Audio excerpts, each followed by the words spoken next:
I've got to say myself, these two chapters, they weren't bad, but I just didn't really care for them too much. Not I the just read these. Go, go, go. I'm sorry. I yeah, interrupted. I one apologize. 112 didn't care too much for 113. There was some cool stuff in it, but again, it's not like anything major. And I literally just read these chapters as we were talking about Fairy Tale. So there's that. So since you just read it, you can recap it because you got it fresh in your mind. Yeah. See, I didn't even. Chapter 112, When You Live Life on a Ship. Now, I will say the color page is beautiful. It is fantastic. Spala from the server moderator, great person. I had her redraw some of it just so, I just wanted it as my wallpaper. And she did it. It was great. It's fantastic. It's on Twitter. You can find it. If you can't, that's on you. But yeah, so that's the cover page for 112. We start the chapter with them talking about the lacrima that absorbed mother's ether, and then they're having this conversation, and then we get fucking Drek and Joe's crew essentially talking to Weiss. It's kind of interesting. I like that aspect of it.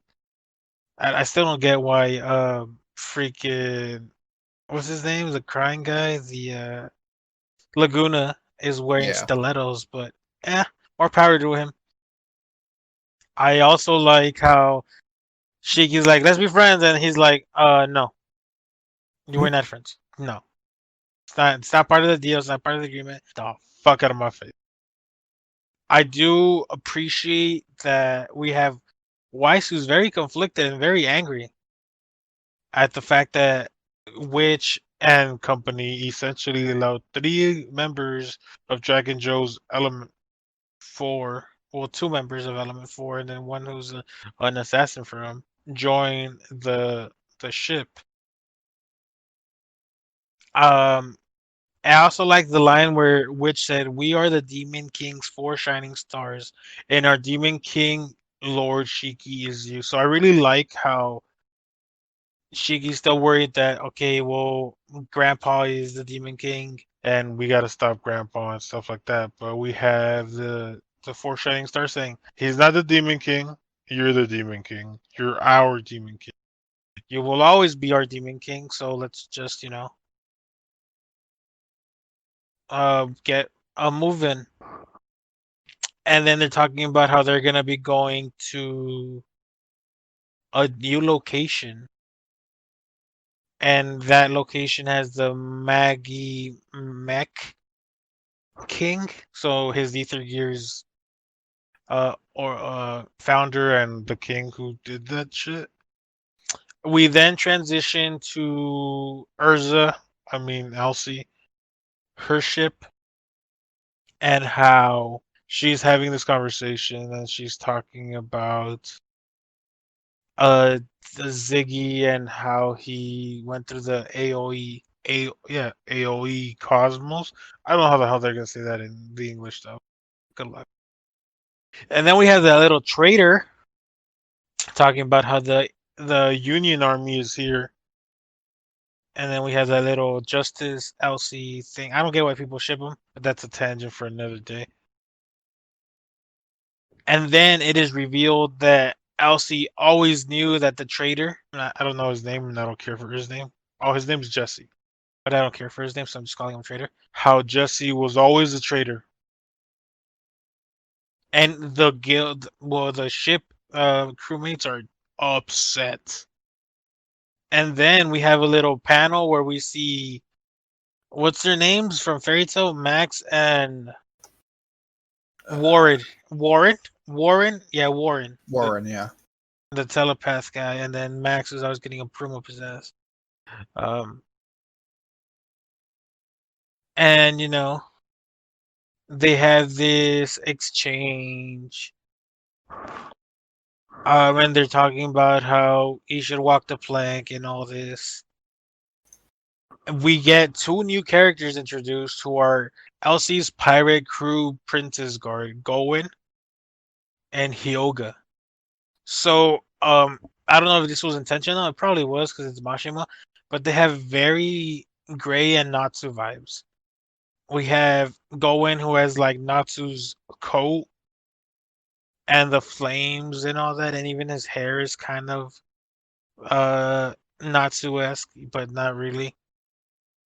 And then we have the guy with the trench coat who literally looks like he's Gray and from the Grand Magic Games. Well, not Grand Magic Games, but before that.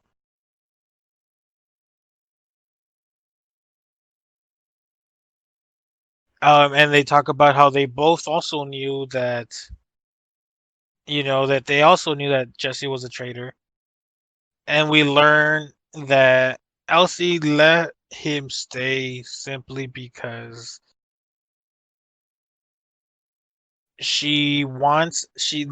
thus you build a family when you live on life on a ship. She's talking about how the ship is a family and how all these bonds are made. And it was obviously this is apparent. This was very much a very clear parallel to what Fairy Tale was. Makarov bringing in all these, I don't want to say orphans, but these kids who were abandoned or didn't have anything, and just bring them together to be a family, even though they're from different areas, different places, have different beliefs and stuff like that. So it was very much a very fun parallel. And then we transition to the Klein, Laguna, and Jin eating.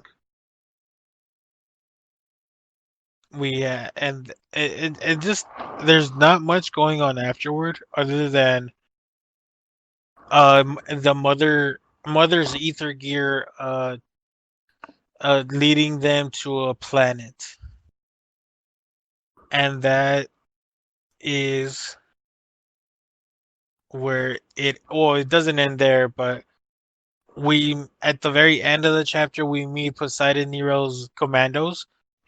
They're Brittany, Orc, and Mora. Brittany looks like a female Invul.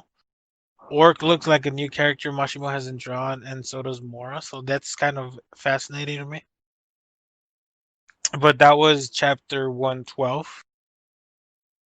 What did you think of the chapter, Then I mean, the chapter wasn't bad. I honestly, outside of a handful of stuff that I liked, for example, I liked the little flashback to Elsie and the sisters when she was first found.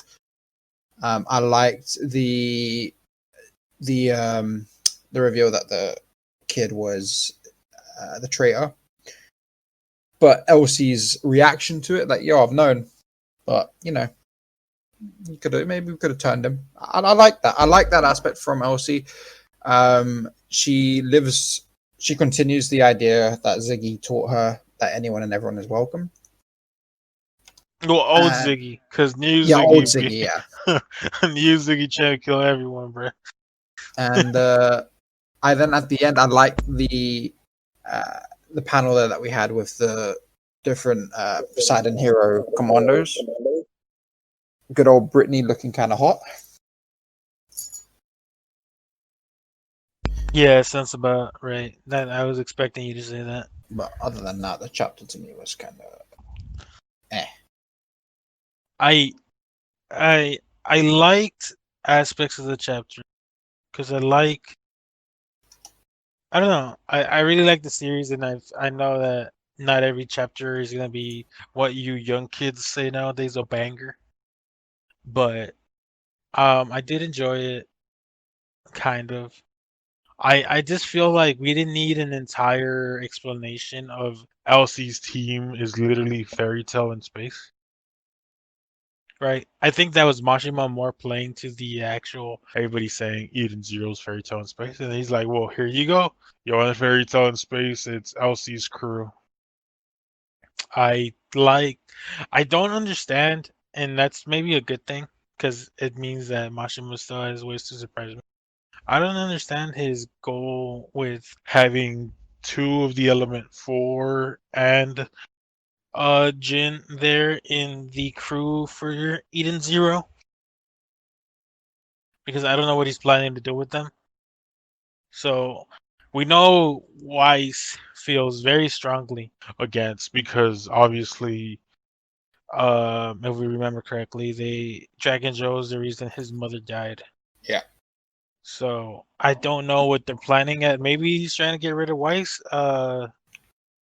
slowly. Who knows? But it's very interesting to me. Like I said, I loved the color spread. We didn't get something like that from Fairy Tail until like chapter 378, I think, if I'm not mistaken. So that's something I love, and I made it a poster. Oh, I got someone to make it a poster for me, so you know, gotta have me my posters like that.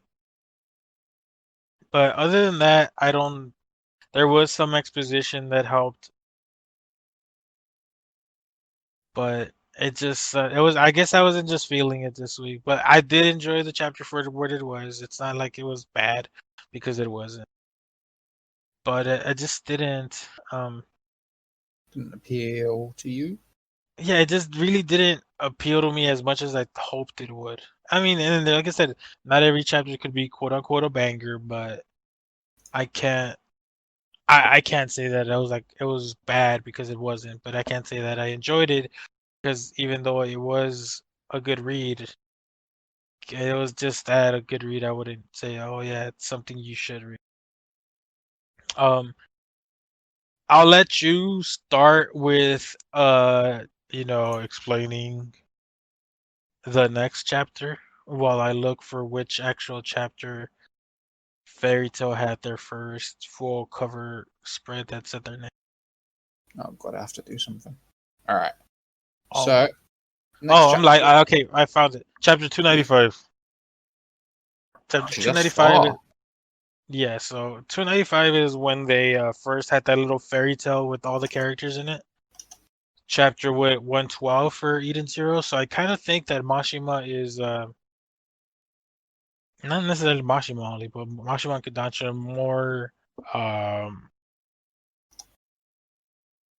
more ready to flex, not necessarily flex, but like push forward Eden Zero. Because like I said, we said earlier, the game was in production in late 2019 for Eden Zero, and the series started in 2018, if I'm not mistaken. So literally a year after they started working on the chat on two games, not one, two games.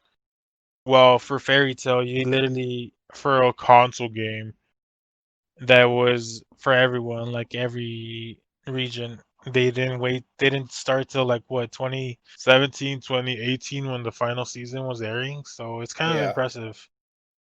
Um, but yeah, those are our thoughts on chapter 112. As always, you could read the chapters, you could read the fan translation in Sorcerer Weekly or our manga decks, or you could read the official translation at Comixology, Crunchyroll, and then we have the alternative for official with Read Eden Zero. So those are your options. We do hope you do read these chapters, because like I said, they are good. Not everything's action filled, but they are good. Jav, if you want to start with chapter 113, because I know you liked the chapter cover. So chapter 113 in the doghouse, we've got a nice little cover of Algal Homura with her dog printed kimono. She's got paws that's a little bit furry, too furry for me, but she's still adorable. So they arrive in Forester, verdant planet Forester, and they mention that it's entirely covered in forest. And Shiki gets extremely excited for it, and says, "Let's get to exploring." We see a very nice shot of Witch. Very, very nice shot. He's talking about her opai. Yeah. I'm pretty sure the listener should know what I'm talking about now. But I by this wonder, point. I wonder if there's gonna be an Eden Zero. I'm sorry, you're No talking about the worries. chapter, but because Chucky chapter 295 it came out around the same time the Eden Zero movie, Fairy Tale movie was coming out, the Phoenix Priestess. So I wonder Oh, if okay, I get you. Ooh. I wonder if Mashima's working behind the scenes on a Eden Zero movie. It'd be such a Mashima move if he was, Wouldn't be but surprised. I really Wouldn't be wouldn't surprised. because he's done so much already. He everything would. he did with everything he did with Fairy Tail, which took a longer period of time for him to do with Fairy Tail, he's doing it in a faster time with Eden Zero. Like, Dude, yes, what if what if what? season one of Eden Zero isn't a series but a movie? So JC, well, no, because we already know JC Staff is working on that. Well, we don't know. Yeah, we don't know any other details. We just know that JC starts working on it. We don't know how many This is true. episodes. We don't know how long they're going to be. It would be quite. It wouldn't be a bad move to do the first, I don't know, 2 or 3 arcs as a movie. Not arcs, but the first 2 or 3 like major um, things as a movie. Because that would I hit it off with a would, bang. I would, I don't know how I feel about that. I don't. I mean, if JC Staff and Sentai Works are the ones working on the movie, then I could expect high quality production because I saw their Don Machi movie and that shit was a banger. I don't care what people think about the series, and I know people have complaints because they don't follow it to a T, but it's a novel. It's not gonna be a Yeah, copy. There's gonna be some differences. There's a lot less differences. Um, when they're adapting manga because manga is a lot easier to adapt, at least from what I gather. Again, I could be wrong, but at least from what I gather, it seems like manga is a lot easier to adapt. But I don't know how I feel about that because I kind of want a movie that's a standalone, but it's Rebecca using her power, but without her knowing it. Because remember, we don't know anything about the 28 other worlds, to right? be fair, we don't even know if there's more than. There might be more than the 29. Or more than a Exactly. 30. That could be a Well, 31st already, 32nd, 33rd. well, no, because remember Noah said that this was she's done it before in the past. Yeah. It, it'd be interesting if we get like a prequel. But what I'm saying is she's done it in the past, but that doesn't tell us that there isn't more worlds on the other side of Oh no 30. no no no no no! That's what I I mean. agree there. No, I agree there. But I'm just saying, what if the movie is essentially a prequel with Rebecca and her 28 other world I experiences? could get with that. That would be cool. I would like that. But that would need to come out after she gets it in the anime. Yeah, that would probably which would probably make more sense because I don't think Mashima's gonna be rushing to make a movie right away. I mean, I'm sure he's working on a movie because it's Mashima. I don't question But anything yeah, Mashima does. he's gonna want to do it at the right time. I expect him. I really do expect the Eden Zero game to come out around the same time as the anime, and I expect, depending on the reception of the anime, and I expect the reception to be good. I know people hate on Fairy Tail and shit. I don't give a fuck. All right, most of the world loves Fairy Tail. That's why it was running for 11 years, and that's why it's like still the fourth most popular selling franchise in France. All right, so all you haters, shut the fuck up, learn your place. Um, Tangent aside, I expect it, depending on how popular it gets, to have a movie a lot sooner than Fairy Tail did, right? Because France loves Mashima. Like I said, anything Mashima does, France loves. There's always a special edition in France for his volumes. America's like, no, you just get the basic general shit. But France is like, no, you get here's a Pika edition with pins and magnets and postcards and stuff like that. So I'm honestly intrigued. I expect the movie to come out sometime in 2022, if not late 2021. But Okay. that was such a tangent. Spidey predictions coming out. But that's the tangent between the chapter and the actual. So let's bring the tangent full circle back to the chapter. Yes, yes. So they this made me chuckle. Shiki was like, "Oh, it's an awesome forest," and then Weiss was like, it's more like a jungle." And they're like, "Well, what's the difference?" This jungle sounds tougher as a word from Homura. I love that. And then Rebecca tries to Google it, or maybe Boogle it, I guess, with B cube instead. Oh, And she has, I thought you were saying Google it because of her boobs. I was like, wait, what? and I'm the dirty-minded one. Fucking hell. I'm sorry. I'm sorry. You were. So she gets no signal, and Weiss brings out Courtney kids from 50 years in the future. You go a day without the net. You know, it's just standard boomer talk, I guess. And then out of the blue, they notice something isn't right. They see there are robots around. That's whatever. But they notice that the humans are on leashes. The bots have humans on leashes like they're all pets. And that's not all. Human bodies are discarded in piles, left to rot. So, if you remember that Granbell, all the robot bodies were just on the sides. Picture that, but human bodies instead. That's basically what this is. And two robots meet up with each other. Hello, Kevin. Hello, Willem. Your human looks nice and healthy. And he mentioned you gave him a healthy diet. He says, "Oh, my human's lost the appetite. She might die soon." Kevin says, "Is it Kevin?" No. Willem says to him, like, "Do you bathe her often? Because, look, no, like, she looks like she's dirty." And he's, "Well, what do you mean?" So he explains, humans need to be bathed in water on a regular basis. Okay, I didn't know that.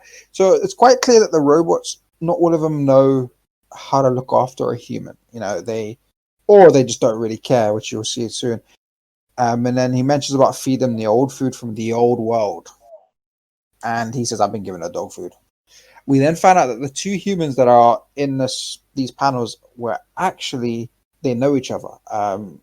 The guy says to her, "Are you okay, Audrey?" Alan, "I don't think so. I can't go in any longer."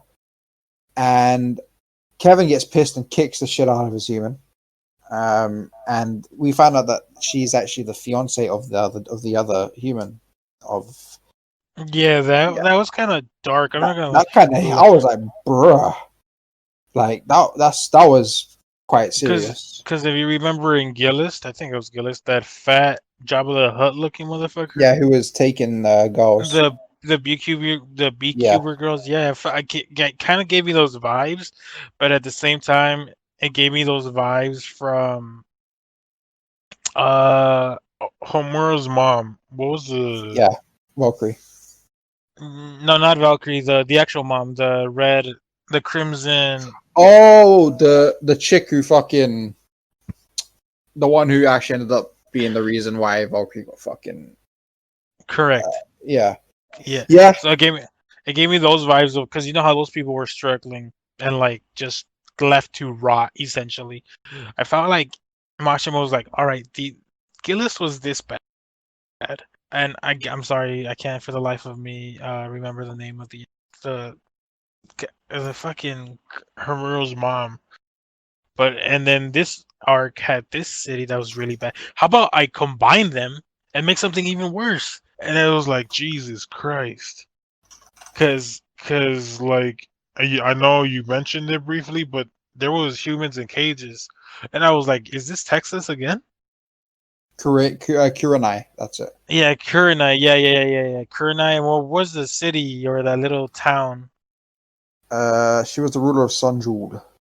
Yes, there we go. Yeah, so it's Sunju and stuff like that. But that shit was dark. So it was like Masha was like, the worst of Gilist, the worst of Sunju. Let's combine it together, and we get Foresta. And I was like, damn. All right. The humans are in cages. We have humans tortured. We have, uh, dude, their knees are probably bleeding because they have to walk on all fours. Things I guess so. The one guy kicks the woman, and then the other bot, William, says, "You mustn't abuse her in the old world." So then Kevin says, "Well, in the old world, humans wouldn't think twice about breaking us."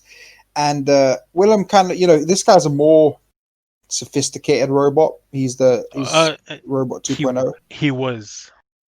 Yeah, so he was. He goes, humans are much more difficult to repair. You must take care of them, not to break them. So then Kevin's like, I don't agree. And my man just goes, boom! Shoots the motherfucker in the head. Willem's dead now. Yep. Kevin He's don't like, care. Kevin's like, bots are meant to be free.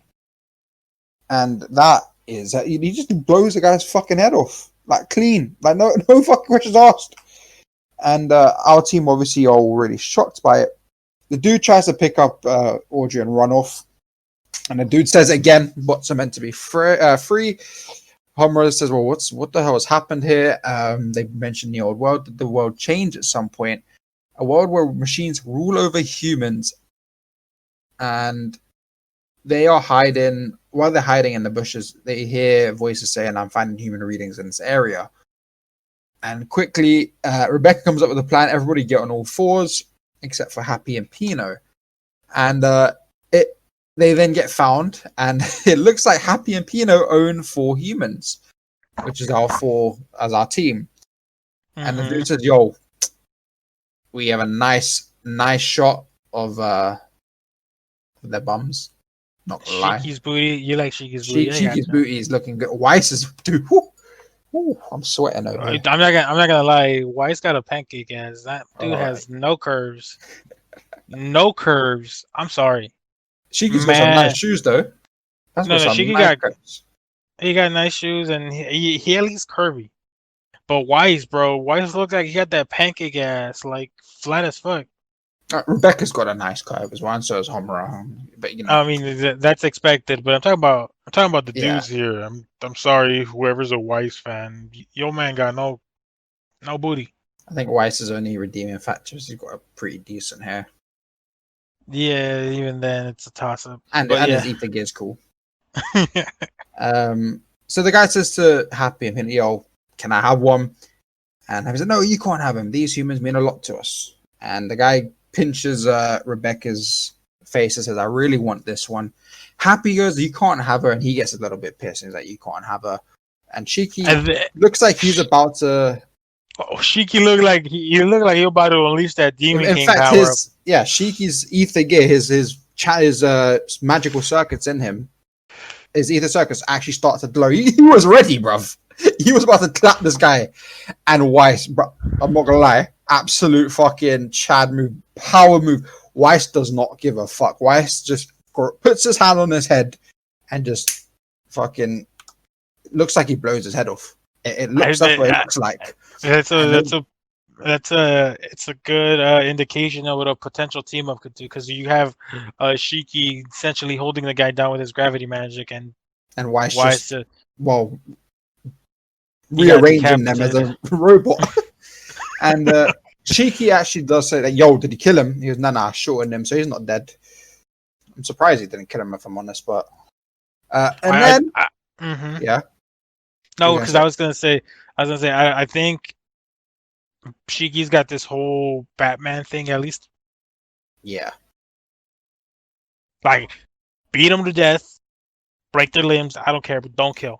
So I think Weiss was doing that more for Shiki than he was for himself. Yeah, because you know Weiss, he'd be like, yeah, you fuck with me, you dead. But he was like, I got Shiki here, I don't want to cause some beef. So then we get now a reappearance of Couch Poe, our beekeeper friend from, when they were being kidnapped. This is the really fat one that does all the videos about eating. She was the one also in the Omake where she watches Rebecca's B-Cube and she's like, yeah, no wonder she's got no followers because her streaming is ass. Yeah. So she mentioned how she came to do a restaurant review. Now, this Couch Pro is in AOA Cosmos. But again, we haven't seen Couch Pro since the other world, so we don't know what her capabilities are here. Maybe she can fucking fly across fucking Cosmoses. We don't fucking roll even. We don't. I mean, she's seen everywhere anyway because of fucking she's all around. But she says how she came to review, and then all of a sudden shit started going crazy. And she said it was only about a week ago. So it's not like it's been going on for a while. It's literally been a week. And they talked about how she went back to town, and all of a sudden that was Becky was there. That's what she called Rebecca. And Homina points out, we said, like, wait, you said it happened a week ago. She goes, yep, out of nowhere, somebody hacked everything, TVs, the internet. Who would do that? And she mentions that there was someone on every screen in town, a skull-faced robot. I wonder who that is. It's our boy Ziggy. That shit crazy. Not gonna lie to you. She doesn't remember too much about it. She just remembers something being said about robots rule over humans. Cheeky gets a little flashback of now is the age of mechanical life forms will rule over all of mankind. That was what Ziggy said when he fucking dipped. And she said there was something about we'll start with this planet, and then the bots started attacking humans. So it looks like he's going from planet to planet. This was the first one that Ziggy hit. There was a huge panic. Okay, this is her talking about a fat ass taking some fucking food and offering it to Shiki because he looks scared. Rebecca says then it was Ziggy who made Forrester's robots go berserk so they would rule over the humans. Big boom from behind them. Big ass Kool-Aid robot. Man. Kool-Aid Man comes out of nowhere. Man with a wish just came up. Oh yeah. Sorry, 1 second. I kind of wish the Kool-Aid. I actually wish the robot would have said that. But yeah, so the robot comes out of nowhere, and he states, "There you are, humans and food thief." So he's calling Couch Pose a food thief, and obviously the others just the humans.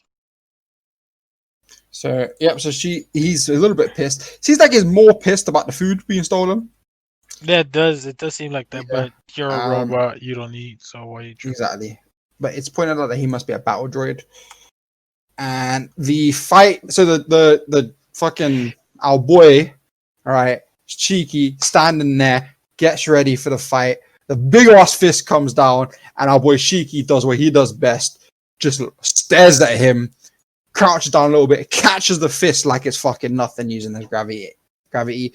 And this ground underneath him shakes, but he's obviously using the gravity to reinforce either reinforce himself so that he's got more strength out of himself, or he's lighten the load of the actual fist. Whichever he does, I'm not too sure. There's so many ways that Shiki uses as ether gear that actually impresses me. But he catches it and he's just like, if you're gonna hurt my friends, I've got to take him down. Power of friendship, homie. Down. Power of friendship. What can I say? The end of the chapter. I'm kidding, guys. It's not actually power of friendship, but not yet. He really does care about his friends. Respectable. So yeah, with this chapter, same. I didn't care for it too much until we started seeing the humans on leashes. I actually expected this to come into play at some point. It's I didn't expect it so early. No, I didn't expect it so early. I expected it, but not this early. Because wasn't it chapter like 100 where the Demon King was like, "Y'all, fuck you." Yeah, but I mean, what? It's 13 chapters later. Oh, yeah, no, it was in 102. Okay, so 11 chapters later. I expected it very soon. To kind of because Mashima, this whole entire series, Mashima hasn't been messing around. If there's something dark that he wants to portray, he brings it out. He doesn't bring it out subtly. He straight up, he just says it. Yeah. He's been a lot more. Yeah, a lot more forward stuff. He's trying to remind people that this isn't fairy tale. And so I was expecting it to be relatively soon on one of the first planets that they hop to, because they are following.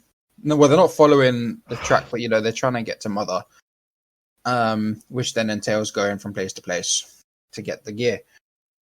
The whole idea there with the humans on leashes, that really caught me. And then the fact that the other robot just killed the other one because he disagreed with him. It's basically like anarchy right now, bruv. It's basically I was going to say a political joke, but never mind. And then I liked seeing Weiss just not care. My man just was like, I think he's got to a point where he just doesn't give a fuck. He just fucking that. When I actually first saw the chapter, I actually thought Shiki had activated his overdrive because of the white hair. But then when I looked at it again, it was, you can see it's Weiss. Just the initial glance at it made me think that Shiki had gone into overdrive, and I was like, "Yo, White, my guy, you don't need to overdrive just yet." The more we discuss the chapter, the more I like it, because I knew that Ziggy would be in play, but I didn't expect him to be here so early. I also like how dark Mashima's making the series, right? Because like we said, he literally took the worst aspect of Gillis, which was the guy kidnapping these BQ girls. Turning them into furniture. Well, besides that, he also used them as his playthings. I remember him saying. Yeah. So that was dark. And then we got the worst parts of Sun Jewel, where it's basically humans being treated like dirt, right? And Mashima was like, "All right, I think this is the worst here. This is the worst here. Let's combine them and make something even worse. We have humans in cages. We have humans on leashes. We have humans who are being fed dog food just because, oh, it's food, you'll like it." And you have even the robots who are trying to be nice to the humans still be like treated differently by the other robots and killed. So it's kind of dark. Not gonna lie to you. But it is. I mean, like you said, he's not afraid to bring out these dark themes, which is great. And he doesn't do it in a rushed sense. And he doesn't do it in a way where he's trying to force a dark aspect to it. He's doing it quite, I say naturally as a dark aspect can be. I don't know if this is the right word, but he doesn't do it in a perverse way where it's like, oh, you're just doing it for the sake of doing it. It feels like this is actually part of the story and is necessary for the story to progress. And he doesn't feel like he's just doing it to be like, ha ha ha, look, I could do this, so I'm doing it. It feels more like, all right, yeah, I'm doing this, but this is the reason, and as we progress, you're gonna learn more. And it's like, all right, I get it. It's dark as shit, but I get it. Yeah, I'm liking it. Like you said, it progresses the story. I mean, with what's her name's death, Valkyrie being found. Oh yeah, that was extremely. And then when they actually talked about Valkyrie as well, and you know how she was abused and how she ended up dying, it felt like a natural storytelling, and it's had an effect on Homura. It's had an effect on actually Homura and all of the Shining Stars, because you know it was their sister. It was someone that they were built with and then lived with all their life, and they didn't know, because remember they split up, so none of them really knew where they all went. Obviously, I think it was Sister Ivory was keeping tabs on them, but she wasn't like or which one of the two was keeping tabs on them, but you know they didn't contact. And then I think it was Witch, yeah. And then when eventually they go and find each other, they find Hermit and Digitalis, and Hermit's story is quite sad as well. And then they find they're like, cool, yo, we've got a lead on Valkyrie, and they go. And then when they find out that Valkyrie's actually dead, the whole team's dynamic, I feel the way I felt when I saw that chapter, because I'm not like the chapter fucking hit me, but all the sisters became a stronger bond. They were already quite a strong bond. They were very close. They were very they worked well together. I mean, they were designed to as well, but emotionally they were this very close-knit family. And seeing one of their sisters now be dead, I think it kind of changed something in them to realize that they need to value their lives a lot more. Obviously, they already did, but the fact that they weren't talking for so many years, I think that kind of hit them as well, because you know they can't. I think one of them even said, you know, one of the last things I said to Valkyrie, and it wasn't the most pleasant conversation. But I might be misremembering. Then with Homura then joining the Shining Stars, they've welcomed her with complete open arms, even though she's not as strong as Valkyrie was, or yet. I think she will definitely reach it. they welcomed her and they trust her to do the job to be the Sword of the Edens. Yeah. So all the themes that are there, all the dark aspects that are being done, like we said, they're not forced. They're actually being used to actually, whether it be drive story or whether it be drive character development or whether it be just for a simple bit of a shock factor to not necessarily the characters but to the readers themselves. It's all there purely for something to move forward. It's not just thrown in because he can. And it shows that he's actually thinking about how he's writing it, which is what he did say he would do. He would actually plan out. He'd wing a little bit, but everything would have a plan and he would know what he wants to do. Yeah. He wasn't trying to relive. Yeah, exactly. Fairy tale. So that's it's my boy is doing it. So that's fucking amazing. I'm interested to see where they go from here. Obviously, the next chapter is probably gonna be a big fight. I wonder if the whole chapter will be a fight or if it'll just be a few a section of it and then the rest will be like more exposition on how to revert the robots back to normal. But I don't think the fight will be too big. I have a feeling it'll be a quick 1-2 bang kind of situation. I feel like if he does that, he's basically building up Shiki. Which is good, but at the same time, it could like backfire because then people might feel like he's becoming too overpowered too early, right? So I just hope that not only helps further Shiki's strength, but like it doesn't make it seem like, oh yeah, he's too powerful, and you get what I'm saying? Yeah. I do want that to happen. I do want to make sure that Shiki isn't viewed as this really overpowered main character. Because he is pretty overpowered with his ether gear, but it's not because he's written to be overpowered. It's because he's written in a way that he knows how to utilize it. I mean, in every fight we've seen, proper fight, he's used his ether gear in such creative and imaginative ways that is what makes him overpowered, because he's actually utilizing his battle sense, if you will. It's not just that he's OP because he can fucking one-shot someone with a black hole.